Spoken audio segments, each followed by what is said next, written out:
get a feeling it's gonna be a riot.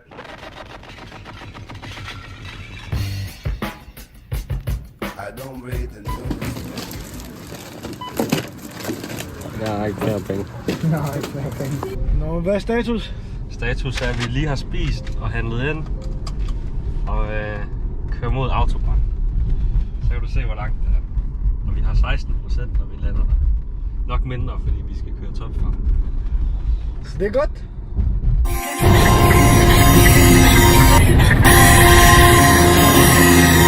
Okay.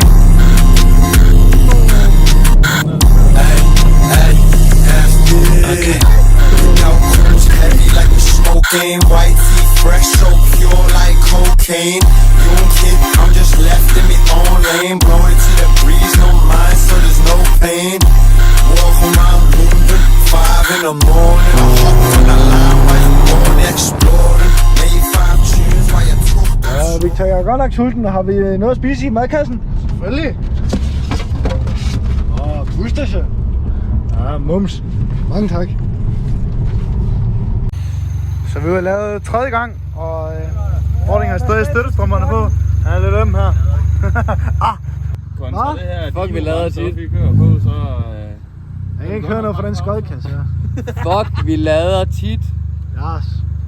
Men vi er godt på vej, og vi er godt humør. Så var du godt, brother.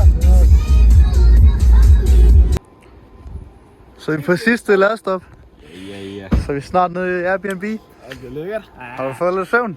Ja, en lille smule, men kæft, man så dårligt om bag sådan en der. Gør man det? Jeg har ikke vaskplads. Nej, jeg bruger det. Han siger, at man sover dårligere i T-tæren med brækket nak. Jeg så godt. Dagen efter, du var. Ej, det er over, bro. Det er sådan min stil er. Hvad så, Gudo?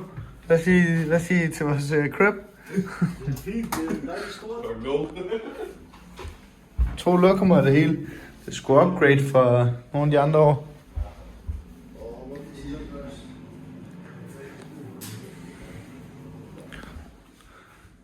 Og Jarip ham, han er allerede gået til sleep. Frederik. Det er lækkert. Det er lækkert. Stue køkken. Stue. De skriver her, at det er komplet renoveret i 2018. Det har vi snakket lidt om det virkelig kan være rigtigt. Kommer støttestrømmedrengen igen. Han sover.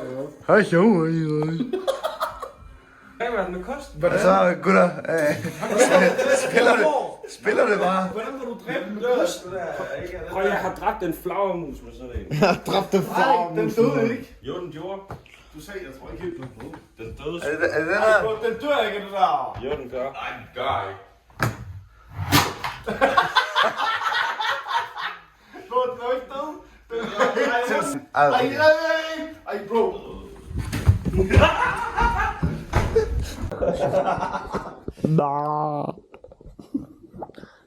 Er det god morgenmad, Jørgen? Nej, det er lækkert. Ja, det er lækker morgenmad. Dejligt. Hvad er planen i dag? Ja, vi lige skal ringe. Ja. Lige lavet den der lortebil. Og så må vi se, om Kasper han overlever i den der. Nå, vi får lidt morgenmad, og så må vi se, hvad dagen den bringer os. Vi kan ikke komme ind og lade vores møgbil, fordi at bommen er lukket. Så tager vi bare cykelstien. Nå, Kapper, hvad siger du om dine bremser? Kugt. Det er Jeg godt. overlevede ikke Autobahn i går. Det er godt, vi skal ringe senere og gøre dem bare. Let's go. Let's go. I'm whipping around on like 600 acres. Let's go.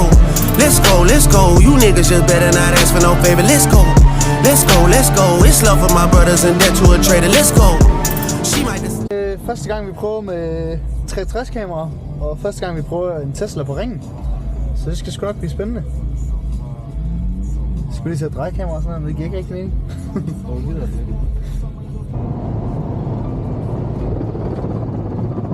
God start. Super god start. Var det noget, der faldt af? Du må bare rive. Kan du rive alt, hvad du kan?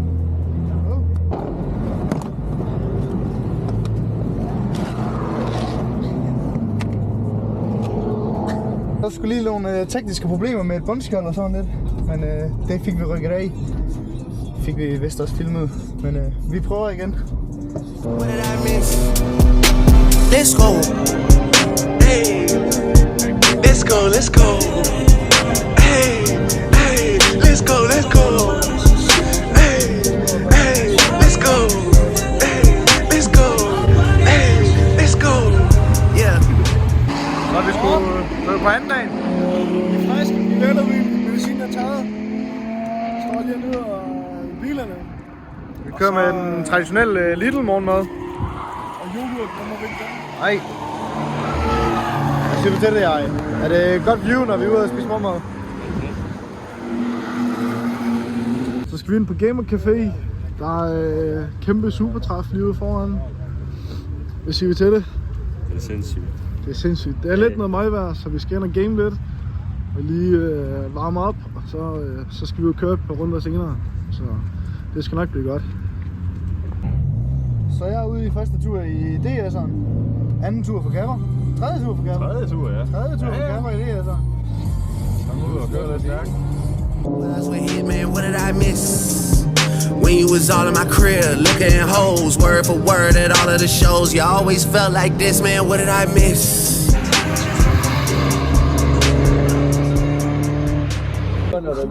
Slukket lige. Prøv lige at gøre det.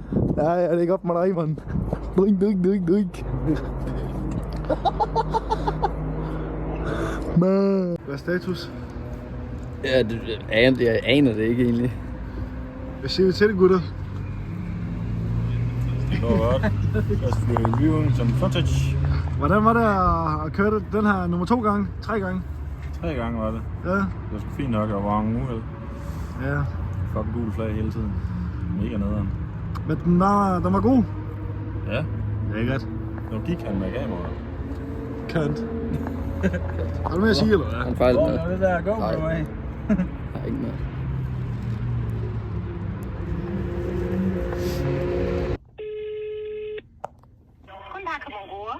Hello, I would like to make a reservation for 5 people. Wie bitte? What? Hallo, hier ist Mongolia. Yeah? I would like to make a reservation for 5 people. Welche Firma?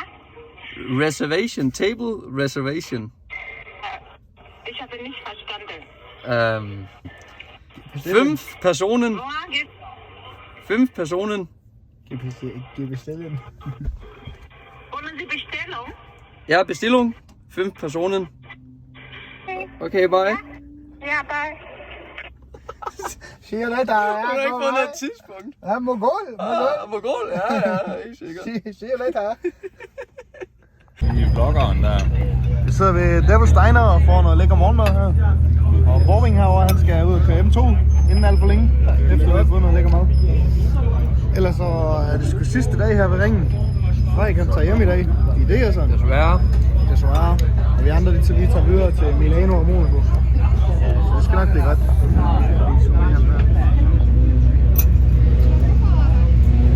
Var det fed første omgang? Var det, ja? Er der ikke det?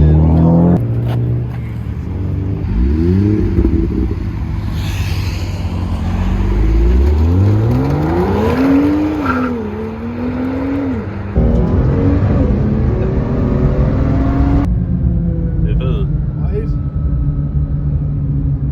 M2.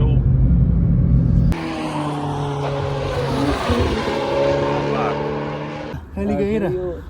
Så vi ses til Frederik. Kommer vi til det triste øjeblik, hvor vi skal sige farvel til Det går også. Frederik, som kører mod Danmark igen. En mand, der skal køre 9 timer hjem i en bil, der larmer af helvede til. Prøv lige at starte den af og så prøv lige at vise dig med mig til larmer. Skal vi lige høre den, eller inden du kører? Prøv lige at lave en start der. Hold kæft, der larmer. Øj, det ryger godt. Bliver det en god tur hjem? Jeg har taget noise cancelling høretelefoner med. Nej, det er vigtigt. Ellers så bliver du døv. Ja. Nå, jamen en god tur. Ja, tak.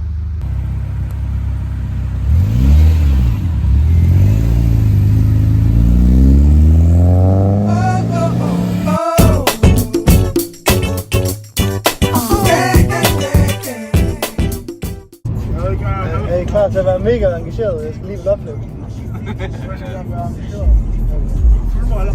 Så fik vi sat Frederik af. Nu er vi på vej videre til næste Airbnb. Det bliver lidt før Stelvio-passet. Så skal vi køre på Stelvio-passet i morgen, og så skal vi videre til Milano.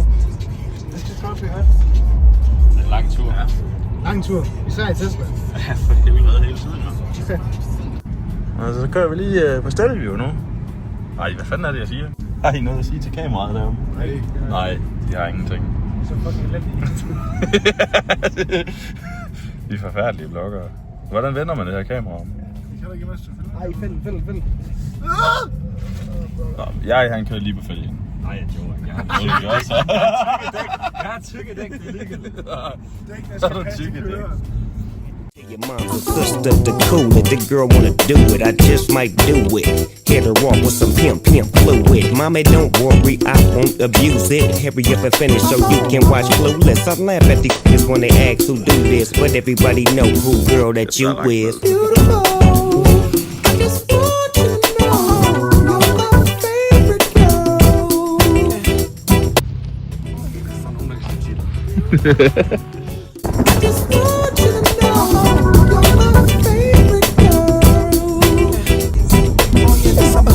When I see my baby boo shit, I get foolish. Smack a nigga that tries to pursue it.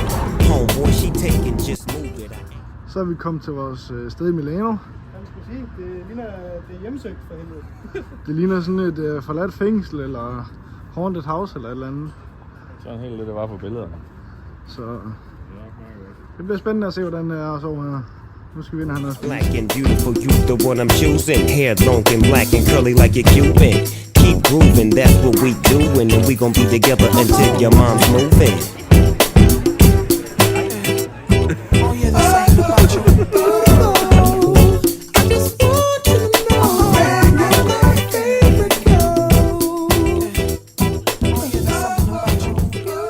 Godmorgen i Milano. Vi er alle sammen, vi skal ud af bilen. Jeg mener, at vi er lidt for tykke til at komme op her. Nu må vi se, hvordan det går. Det er meget tæt. Den skal op her.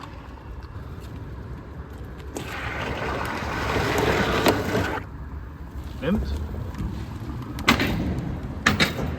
Det er smooth.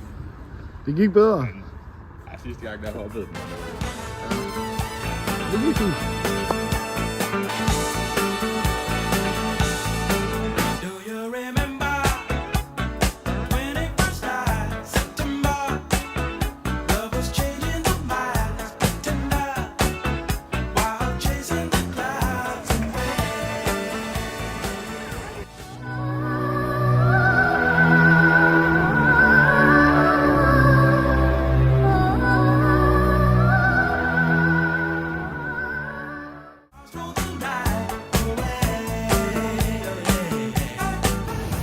Det er galt.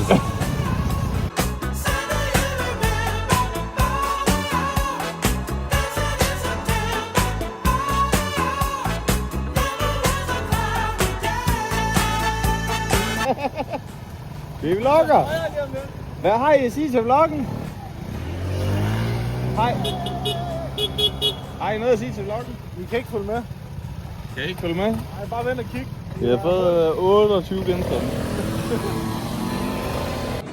Så vi er at spise. Hvad har vi af vin her, Victor? Vi har en dejlig fin hvidvin her fra Italien, ikke? Kan du sige lidt om den? Jeg kan ikke sige ret meget om den. Den er fra 2024. Kan du lige smage, om den smager godt? Det kan jeg godt i hvert fald. Jeg ved i hvert fald, at vi har betalt hver 24 eller 28 euro for den, så den har bare smagt godt. Det ligner fandme vand. Ja, vi drikker jo alt, så der er ingen grund til smagsprøve her i firmaet. Den er godkendt til vloggen der. Det ligner meget vand. Altså bare lige til info, så til vloggen, så er den godkendt. Den er godkendt. Den er godkendt. Den kan Må vi vi godt se. lægge lidt videre på den her. Så må vi se, om maden den også bliver godkendt. Kameramanden lige også selv smager. Ja, det tror jeg. Super. Ja, den er meget bedre end den, vi fik til vores.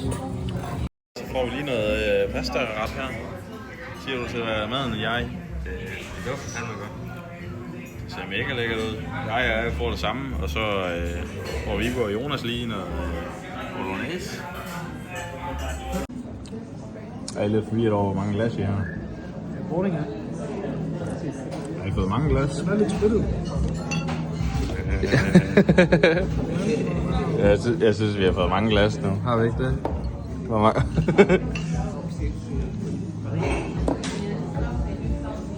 Det er nok vores fjerde flaske vin.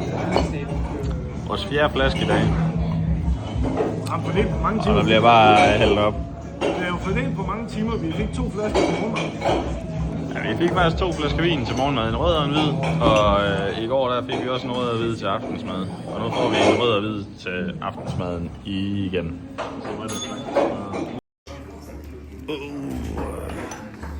Viggo, prøv lige at sige et eller andet.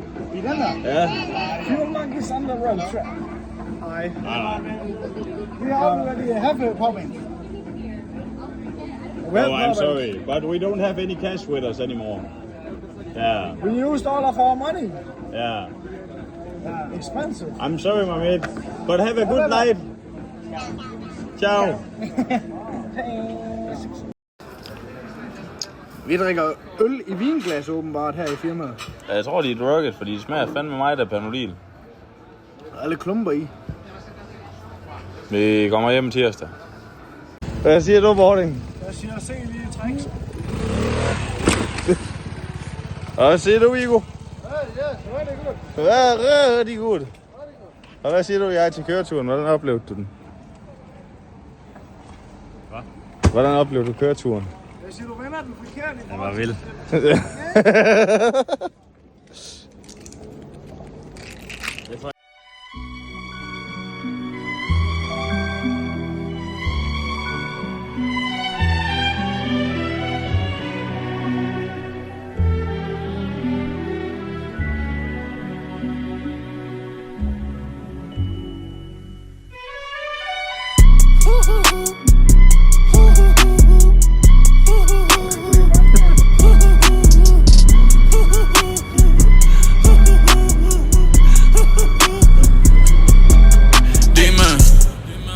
Dime, esto es lo que tú querías. Yo soy fino, esto es trap de galería.